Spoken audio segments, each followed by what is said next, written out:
रात होते ही मुझे फिर से वही आवाज सुनाई दी। मैंने इधर उधर देखा तो मेरे दोनों तरफ दादा दादी आराम से सोए हुए थे। आज तो मुझे देखना ही पड़ेगा कि ये आवाज किसकी है, कौन है जो मुझे जंगल घुमाना चाहती है। मैं खाट से उठा और दबे पांव बाहर निकल गया। कुछ कदम चलने के बाद भी आसपास कोई नहीं दिखा। कौन है? आप सामने क्यों नहीं आती? सिर्फ मेरा नाम पुकारती रहती है। मेरी आवाज सुनकर पहरा देने वाला एक आदमी मेरी तरफ आया। कौन है वहां? रुको। उसकी आवाज सुनकर मैं जल्दी से एक पेड़ के पीछे छिप गया। वो आदमी अपने हाथ में पकड़ी हल्दी की गांठ को ऊपर उठाए इस तरह से आगे बढ़ रहा था जैसे कि वो उसका सुरक्षा कवच हो। ये गांव के लोग इतना अजीब बर्ताव क्यों कर रहे हैं और दादाजी मुझसे क्या छिपा रहे हैं, कुछ समझ नहीं आ रहा।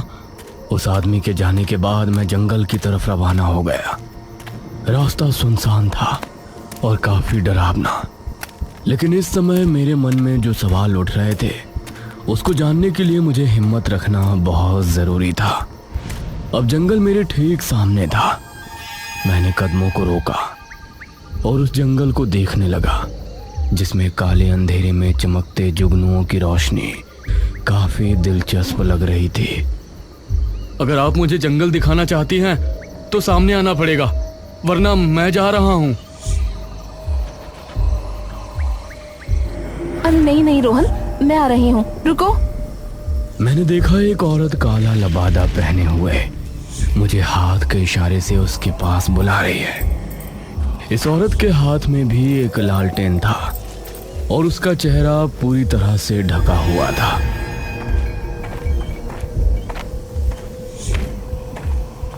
मैं उसके पास पहुंचा।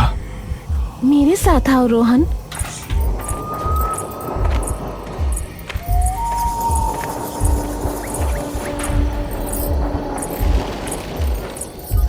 वो आगे बढ़ने लगी और मैं भी उसके पीछे हो लिया।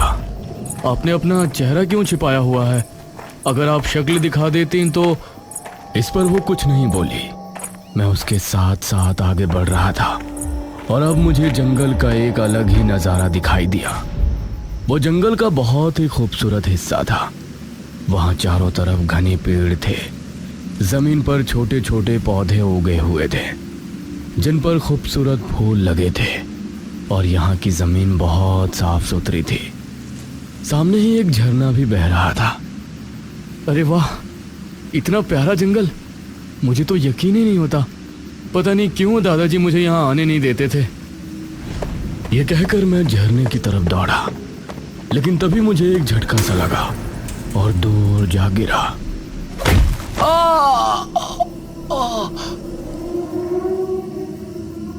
अरे रोहन, मैं तो तुमको बताना ही भूल गई। क्या बताना भूल गई आप? मैं उस झरने तक क्यों नहीं पहुंच पाया? ये जंगल का सबसे पवित्र इलाका है। इसमें जाने के लिए हमें पवित्र होने के लिए एक विधि करनी पड़ती है, और अगर कोई उस विधि को किए बिना यहाँ आने की कोशिश करता है तो उसको ऐसे ही झटके लगते हैं। यही यहाँ का रहस्य है। तुम अकेले यहाँ आते और तुम्हारे साथ ये होता तो तुमको यही लगता कि यहाँ जरूर कोई भूत है, इसीलिए तुम्हारे दादाजी तुमको यहाँ नहीं आने देते। लेकिन अब मैं तुमको वो विधि करवाऊंगी और उसके बाद तुम जिस पेड़ पर चढ़ना चाहो चढ़ सकते हो, फल खा सकते हो, झरने में नहा भी सकते हो। ठीक है, मैं उस विधि को करने के लिए तैयार हूँ। आओ मेरे साथ। अब वो मुझे एक जगह ले गई। यह जगह बहुत अंधेरा था। बीच में कुंड जल रहा था। आसपास जादू टोने का सामान पड़ा हुआ था और काला खरगोश भी वहां बैठा था। इधर बैठ जाओ रोहन, अब मैं वो विधि शुरू करती हूँ। उसके कहने पर मैं नीचे बैठ गया। उसने कोई मंत्र पढ़ा, फिर उसने मेरे कंधों पर हाथ रखा और मंत्र पढ़ने लगी।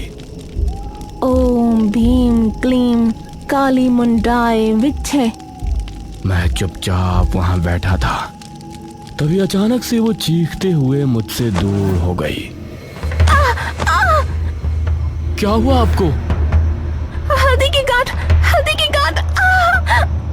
ये कहकर वो वहां से भाग गई और मैं हैरान रह गया।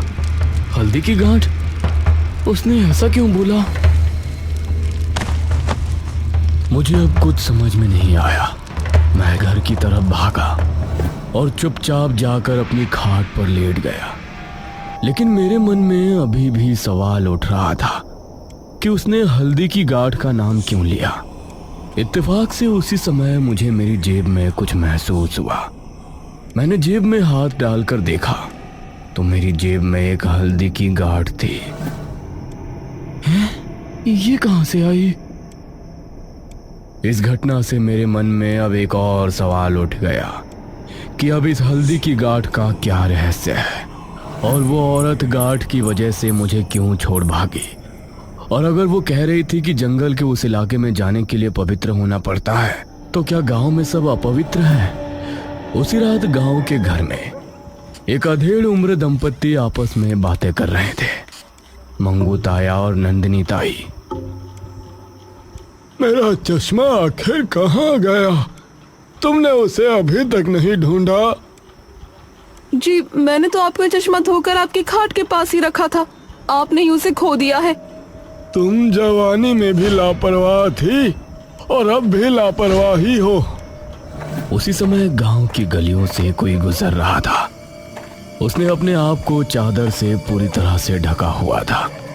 वो चुपके से मंगू ताया के घर के दरवाजे पर गया और उसने उस पर टंगा मटका उतार कर एक तरफ फेंक दिया। मंगू ताया ने अभी आंखें बंद ही की थी, तभी तूफानी हवा चलने लगी और उनकी चारपाई अपने आप हवा में ऊपर उठ गई। जब उन्हें ज्यादा ठंड लगने लगी तो उन्होंने आंख खोली और अपने आप को हवा में पाकर उनका दिल दहल उठा। अरे अरे बचाओ मुझे कोई! वो जोरों से चिल्लाए, लेकिन उनकी आवाज किसी तक नहीं पहुंची। खाट अपने आप गोल गोल घूमने लगी। अरे कोई बचाओ मुझे! मैं यहाँ कैसे आ गया? खाट गोल गोल घूमने लगी और अब उनको बुरी तरह से चक्कर आ गए। वो बेहोश हुए और फिर से खाट पर ही ढेर हो गए। उनके बेहोश होते ही खाट अपने आप जमीन पर आ गई।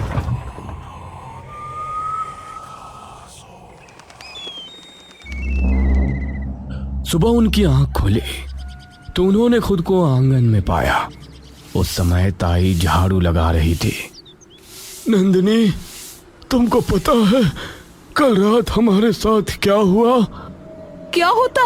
आप चश्मे के खो जाने से मुझसे नाराज हुए और यहाँ बरामदे में आकर सो गए। वो नहीं, जब मैं सो रहा था तो मेरी खाट अपने आप हवा में ऊपर उठ गई और गोल गोल घूमने लगी। क्या? हाँ, वो इतनी तेज घूमी कि मुझे चक्कर आ गए। आपने जरूर कोई सपना देखा है। अगर ऐसा होता ना तो अब तक तो आप विदेश पहुंच गए होते। यहाँ बरामदे में क्यों मिलते? मंगू ताया से इस पर कोई जवाब नहीं निकला, लेकिन उनको यकीन था कि उनके साथ जरूर कुछ तो हुआ है। शाम ढलने पर मेरे मन में फिर से वही सवाल उठ रहा था कि मेरी जेब में हल्दी की गांठ कहां से आई, और मैं फिर से घर से निकल पड़ा। उस तरफ मंगू ताया भी कुछ बेचैन हो रहे थे। नंदिनी, जरा मुझे पानी ला कर दो, अब प्यास लगी है भाई। अरे यहाँ आइए, जरा बाल्टी उठाने में मेरी मदद कीजिए।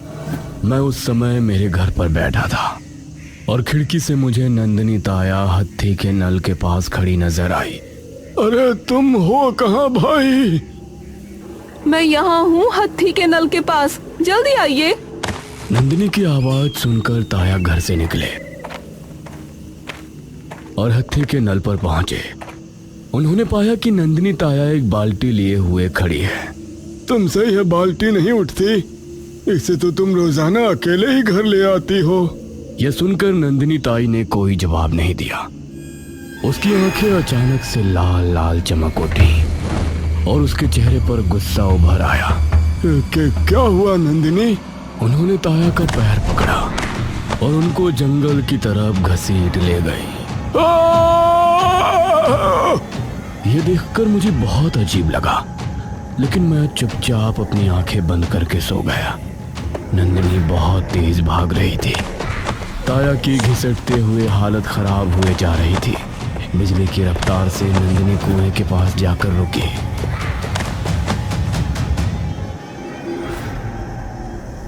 नंदिनी, तुम मुझे ये कहाँ ले आई? कुएं को सामने देखकर मंगू ताया का दिमाग घूम गया।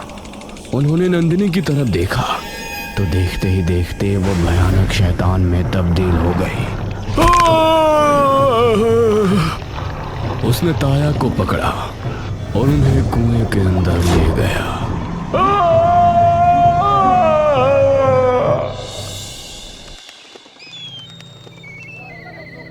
सुबह हुई तो गांव में डर का माहौल छा गया। सभी ताया के अचानक गायब हो जाने से परेशान थे और ताई रोए जा रही थी। नंदिनी ताई, हमें बताओ तो सही कि ताया को आपने आखिरी बार कहाँ देखा था? कल उन्होंने मुझसे पानी मांगा था।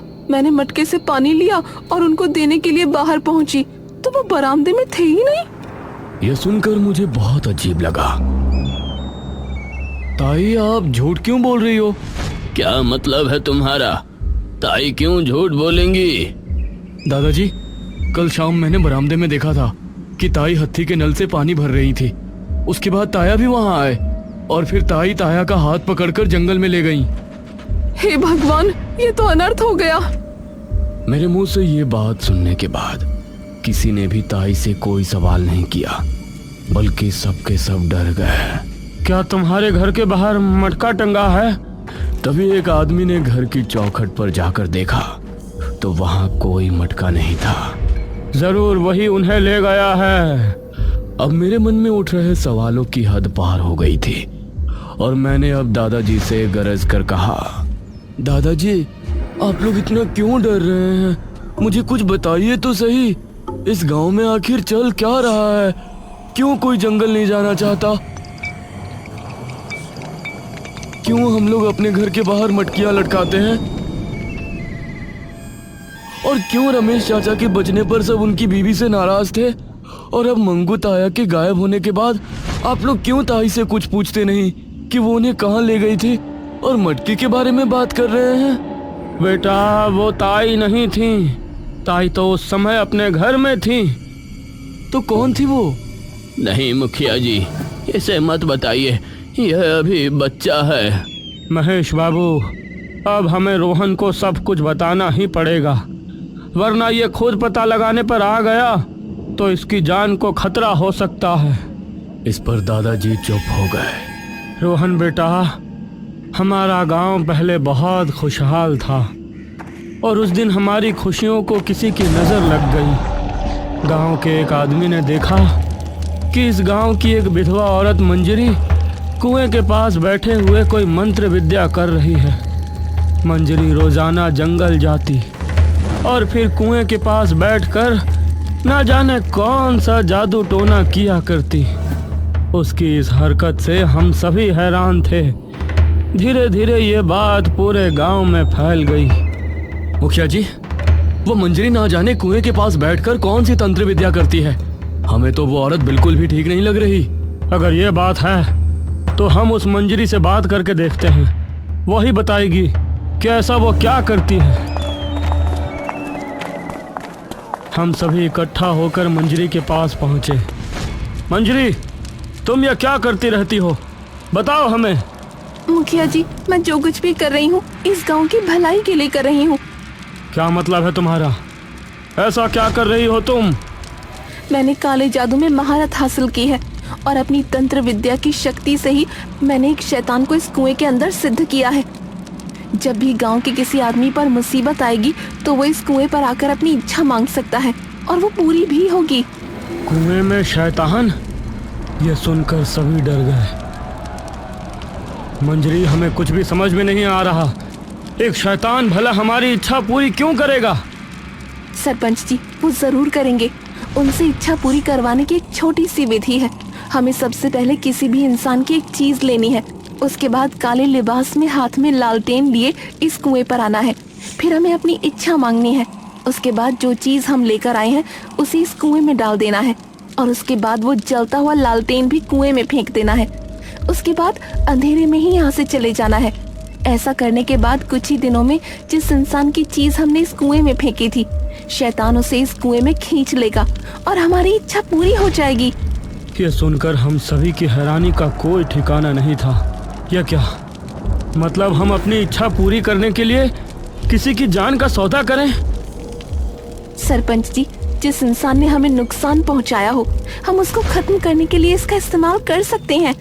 ऐसा करने से हमारा बदला भी पूरा हो जाएगा और फिर हमारी ख्वाहिश भी पूरी हो जाएगी। उसकी बात सुनकर मुझे ये ठीक नहीं लगा। हमने उसी समय मंजरी को गांव से निकाल दिया और फिर वो यहाँ कभी नजर नहीं आई। तो उसके बाद क्या हुआ? आप लोग इस तरह डर में क्यों जी रहे हैं? उसके बाद गांव के लोगों ने छिपकर उस कुएं का इस्तेमाल करना शुरू कर दिया। ऐसा करने से एक आदमी की ख्वाहिश पूरी होती और एक को ये कुआं अपने अंदर खींच लेता। बदले की भावना से लोग इसका फायदा उठा रहे थे, लेकिन ये गांव के लिए भारी नुकसान था। इसलिए इस गांव के शैतान को निकालने के लिए हमने एक महातांत्रिक को बुलाया। इस कुएं को मैं बंद तो नहीं कर सकता, लेकिन एक तरकीब बता सकता हूँ जिससे इससे बचाव हो सकता है। बताइए बाबा। इस कुएं के अंदर बसा शैतान अपनी शक्तियों का इस्तेमाल उस इंसान पर नहीं कर सकता जिसके आसपास हल्दी की गांठें हो। इसलिए जब भी तुम लोगों को इससे अपना बचाव करना हो तो तुम लोग अपने घर की चौखट पर हल्दी की गांठों से भरी एक मटकी टांग दिया करना। जब तक वो मटकी टंगी रहेगी तब तक वो तुमको नुकसान नहीं पहुंचा सकेगा। इसके बाद हमने ऐसा ही करना शुरू किया। जब भी हमें पता चलता कि कोई उस कुएं के पास अपनी ख्वाहिश मांगने गया था तो हम हल्दी की गांठें मटकी में भर के घर के बाहर टांग देते और कुछ आदमी अपनी जेबों में हल्दी की गांठें रखकर रात में पहरा भी देते। रमेश के बच जाने पर हमने इसी वजह से उसकी बीवी चंद्रावती को बुरा भला कहा था, क्योंकि हमें पता चल गया था कि उसने रमेश को ठीक करने के लिए कुएं की मदद ली है। इसलिए उसी रात से हम लोग अपने आप को सुरक्षित रखने की कोशिश कर रहे थे। रोहन बेटा, तुम कहीं अकेले ही जंगल ना पहुंच जाओ, इसीलिए मैंने तुम्हारी जेब में हल्दी की गांठ रखी थी। अब मुझे सब कुछ समझ आ गया था। काला लबादे पहने हुए वो औरत कोई और नहीं बल्कि रमेश की बीवी ही थी, क्योंकि मैंने जिसे देखा था उसने कुएं में चश्मा ही फेंका था। और अब मुझे ये भी समझ आ गया था कि हल्दी की गांठों का क्या रहस्य था। अब मेरे सभी सवालों का जवाब मुझे मिल गया था, लेकिन एक सवाल अभी भी बाकी था कि जो औरत मुझे रातों को आवाजें देती है वो कौन है? वो इस गांव के किसी और बच्चे को आवाज क्यों नहीं देती? क्या मेरा भी इस कहानी से संबंध है या फिर उसका कोई और ही उद्देश्य है? तभी एक आदमी वहां भागा भागा आया। मुखिया जी, अनर्थ हो गया। क्या हुआ? आपकी पत्नी। अपनी पत्नी का नाम सुनते ही मुखिया जी के पैरों तले जमीन निकल गई। वो आदमी मुखिया जी को क्या खबर दी? वो औरत कौन है?